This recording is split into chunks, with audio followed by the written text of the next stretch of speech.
Mga personang may pigmamati na abo, sipon o trangkaso, pigre-rekomendar kan DOH Bicol nga daina mag-atindir nin mga pagtiripon ngunya na holiday season. Ini asin iba pang mga dapat obserbaran para sa salud ngunya na Pasko asin bagong taon, aramunta sa report ni Jessica Calinog.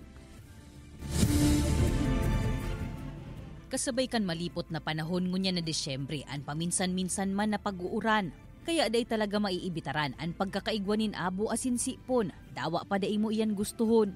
Kaya sa mga panahon man na ini, si Mary Ann, doble man subuot ang paglikay tuyong naiimbitaran sa mga pagtiripon. Urog na kon kaibanan an sa iyang santaon pa sa nang aki. Pagdakalap ang tao, na po kami, nagsisiparate na sa inda. Para po maiwasan sa magkahaw-arogan sa abo, sipon.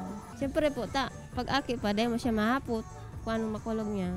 Naimbitaran sinda Mary Ann sa handaan kan kasal kan pamangkin ni Tatay Dominador sa Barangay Beberon, San Fernando. Sigun ki Tatay Dominador, dahil naman sinda nagpapasulot nin face mask sa mga bisita, tana sa open space man ang handaan. Alagad an sa indang pigsyerto, an malinig na pagkakapreparar kan mga pagkakan. Malinig man talaga, kami man lang ang nagluluto kan. Para pamilya mi man lang nagluluto, para sigurado kami malinig man ang pagkatrabaho mi kang pampakakan sa inda.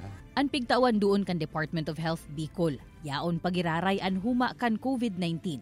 Poon December 10 to 16 sana, 54 na bagong COVID-19 cases an nairehistro sa bilog na rehiyon. Apuera pa kaiyan an huma kan influenza-like illnesses, siring kan abo asin sipon.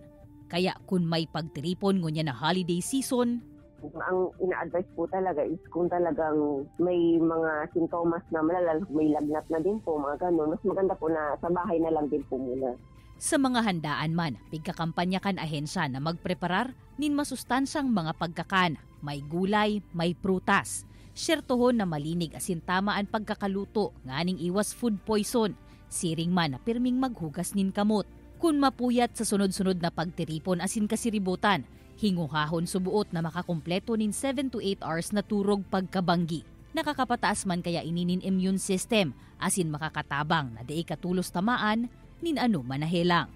Kaibanan si Gerald Gandia, Jessica Calinog, Balitang Bicolandia.